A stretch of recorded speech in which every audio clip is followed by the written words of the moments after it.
It is said that the creation of the universe began when God said, "Let there be light," and there was light. It is light that helps us see the beautiful world around us. When these light rays are reflected off people and objects, and as they pass through a small lens in a fraction of a second, they are captured, turning it into a memory that will live forever. That is how a photograph is created, and this photograph, this record of a moment in time, has the power to bring about change. It can move people to tears, it can make people laugh, it can unite a nation and even topple governments. हमारी life में photographs कितने important हैं ये तो सब जानते हैं. One old photograph can spark off a trip down memory lane. ऐसे ही कुछ आइकॉनिक और हिस्टोरिकल फोटोग्राफ्स आपके सामने लेकर आएंगे, मगर हर तस्वीर खुलेगी धीरे धीरे, piece by piece. As I tell you about each famous photograph, the personalities behind them and the incidents that led to the photograph. 9 pieces of the puzzle will be revealed one by one. Hello and welcome to Picture of the Day, where we will choose one historical photograph and reveal it piece by piece as we tell you the history behind it.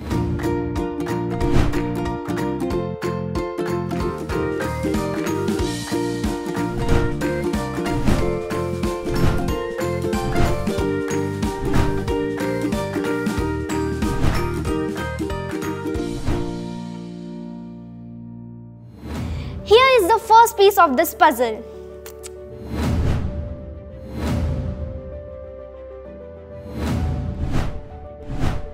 Now the person we are talking about today, to say that he is an influential person would be an understatement. और अपनी ही country में नहीं, इन्होंने अपने काम से दुनिया भर में लोगों को इंस्पायर किया है.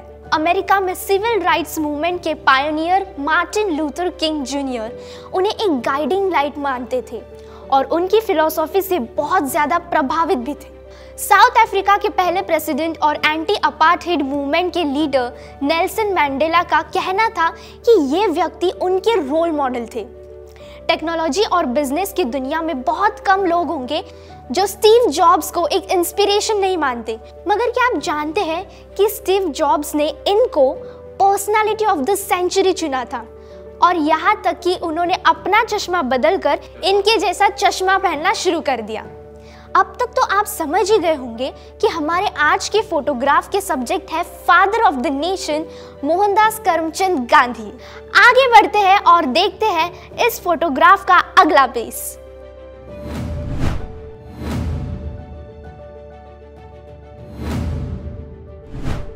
कुछ समझ में आया?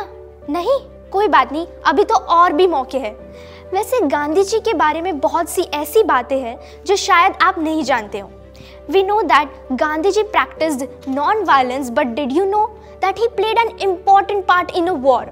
No, it's not what you think. During the Second Boer War that lasted between 1899 to 1902, he served as a paramedic for the British Army. Gandhi ji के अलावा करीब 1000 सोल्जर्स ने उस वॉर में हिस्सा लिया और इस बात को गलत साबित कर दिया.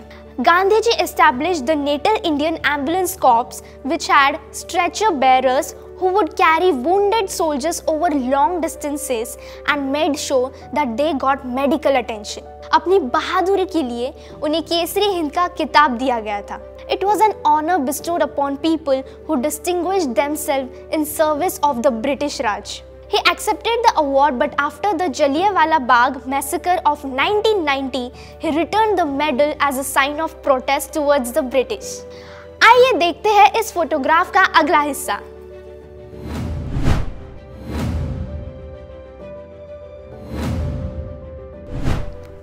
अब गांधी जी ने भारत की आज़ादी के लिए जो कुछ किया उसके बारे में तो हम सभी जानते हैं, मगर क्या आपको पता है कि उसके पहले साउथ अफ्रीका में भी गांधी जी ने सिविल राइट्स के लिए आवाज़ उठाई थी. वो किस्सा तो हम सब ने सुनी है जब गांधी जी को एक ट्रेन के फर्स्ट क्लास कंपार्टमेंट से निकाल दिया गया था. And this was just one of the many instances where he faced discrimination because of his skin color. This is when he devised his method of non-violent protest, and he stayed back in South Africa even after his employment contract expired, so that he could fight against a law that was being passed which would limit the voting rights of Indians living in South Africa.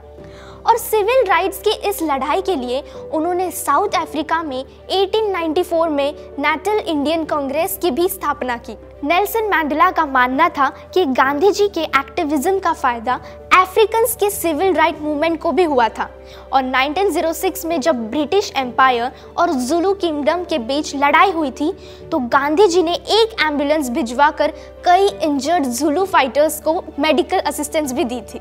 So even before he came to India, he had already begun fighting for the rights of Indian people and standing up to authority. चलिए अब इस photograph के एक और piece को reveal करते हैं।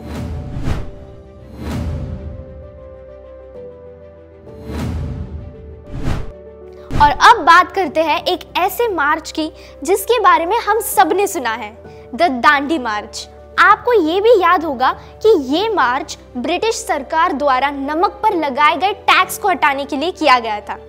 It got to a point where something as basic as salt was heavily taxed and Indians were not allowed to produce or sell salt on their own. Gandhi ji ने इस बात का विरोध किया और 1930 में उन्होंने अपने साबरमती आश्रम से एक यात्रा शुरू की। इस यात्रा की शुरुआत में गांधी जी के साथ चलने वाले करीब 80 लोग थे, मगर 388 किलोमीटर की दूरी 24 दिन में तय करके जब गांधी जी सूरत के पास दांडी नाम के शहर पहुंचे, तब तक उस मार्च में उनके साथ करीब 50,000 लोग जुड़ चुके थे। Where Gandhi ji and his followers picked up handfuls of salt, thereby breaking the law.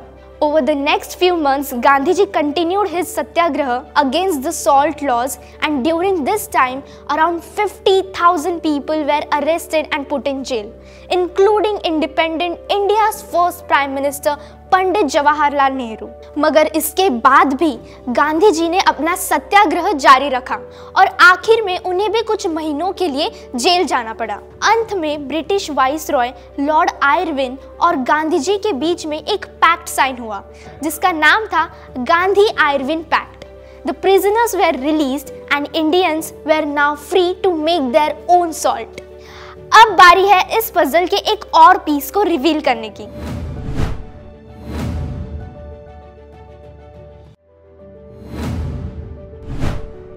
Gandhi ji की जब बात आती है तो दो चीजों के बारे में बहुत बात होती है, सत्याग्रह और नॉन कोऑपरेशन।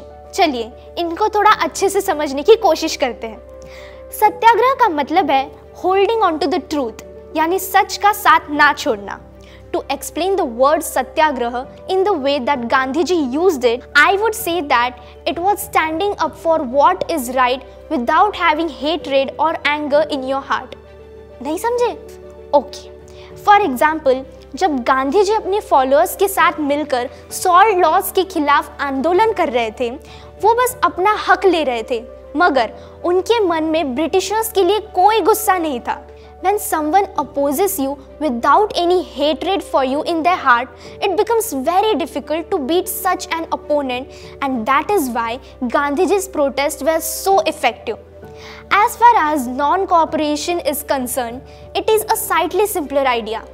अक्सर आपने देखा होगा कि जब कोई ग्रुप प्रोटेस्ट करता है तो वो रास्ते पर आके चिल्लाते हैं, तोड़फोड़ मचाते हैं और झगड़े भी करते हैं। मगर गांधी जी का तरीका था नॉन कोऑपरेशन।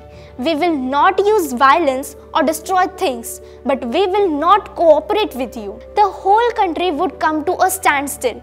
और ऐसा ही हुआ, मानो पूरे देश का काम रुक गया था और कुछ वक्त बाद ब्रिटिशर्स को मजबूरी में लोगों की बात माननी पड़ी थी।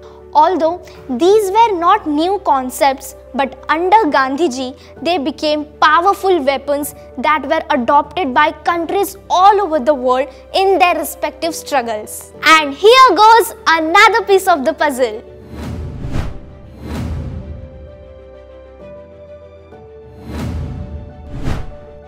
अब आते हैं गांधी जी से जुड़े कुछ ट्रिविया की तरफ। For someone who is known as the father of the nation and is a part of all textbooks, would you be surprised to know that there are still some facts about Gandhiji that you might not know? For example, did you know that 21 years after his death in 1948, Britain released a postal stamp honoring him? When even your enemies respect you, that is the sign of a great man. And the title of Mahatma or Great Soul was given to him by another great man, Rabindranath Tagore. We are all aware that every currency note bears an image of Gandhiji. But did you know that almost every city in India has a Mahatma Gandhi road? And that's not all. There are about 50 Mahatma Gandhi roads that exist outside of India. Now, isn't that amazing? उस जमाने में लोग letters के जरिए एक दूसरे से बात करते थे. And you might be surprised to know that Gandhiji shared correspondence with a lot of famous people like author Leo Tolstoy, Albert Einstein and Charlie Chaplin. 1948 में जब गांधीजी की हत्या हुई तो पूरा देश शोक मना रहा था और उनके फ्यूनरल प्रोसेशन को देखकर कोई भी समझ सकता था कि लोगों को उनसे कितना प्यार था. It is said that his funeral procession was 8 kilometers long. Yes, an 8-kilometer long sea of people saying goodbye to their beloved leader. That was the power he had over people even after his death. Just 3 more pieces to go. Here is another piece.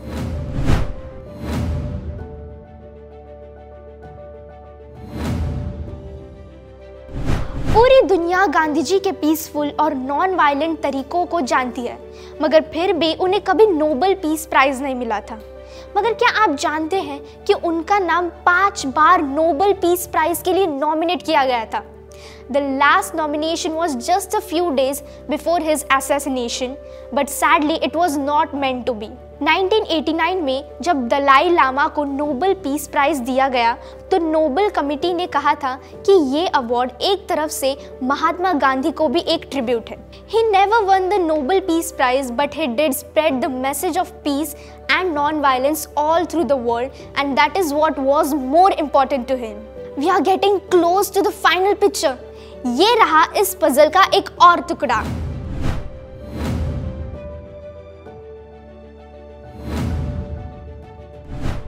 Gandhiji was a man of action, and that is what spoke the loudest, but he was also a man of words. He was a man who could speak and create an impact in the people's mind. South Africa से India वापस आने के बाद गांधीजी को समझ में आया कि इंडिया एक बहुत बड़ा देश है और अगर उन्हें इस देश के लिए लड़ना है तो पहले उन्हें ये देश को ठीक से देखना होगा, समझना होगा. He went around the country, met the poorest of the poor, people living in remote areas, understood their problems and their aspirations.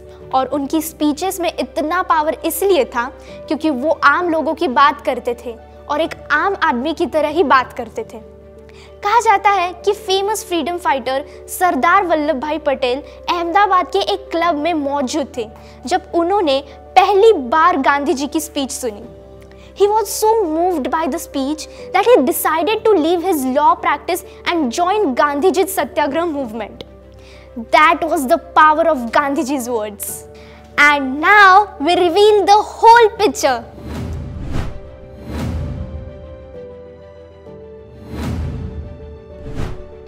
Gandhiji with his famous charkha. This image is called Gandhi and the spinning wheel. For Gandhiji, the charkha was a divine weapon for change. Gandhiji हमेशा कहते थे कि अंग्रेजों से आज़ादी लेना काफ़ी नहीं है, हमें एज अ कंट्री इंडिपेंडेंट और सेल्फ सफिशिएंट होना पड़ेगा. In the era where mills and factories were producing clothes, Gandhiji believed that the charkha or the spinning wheel can make us independent, and that is why he preferred the homespun khadi over the cotton that came from the mills. He would spin the charkha every day, and all his followers in the ashram also had to do the same. Even Margaret White, who came to photograph him at his ashram, had to learn and spin the charkha. When Henry Ford wrote to him admiring the great work he was doing, Gandhi sent him a charkha as a gift, all the way to the United States. Today, Gandhiji's personal charkha is preserved at Sabarmati Ashram, where visitors can see it. At the bottom of the charkha, it says, God is truth. The way to truth lies through ahimsa, followed by his signature. Although this particular image wasn't used for the Life magazine article that it was intended for, it was finally used in the magazine after Gandhiji's assassination in 1948. That's it for the picture of the day. How many pieces did you need to figure out what the picture was? Comment section में जाओ और सच सच बताओ।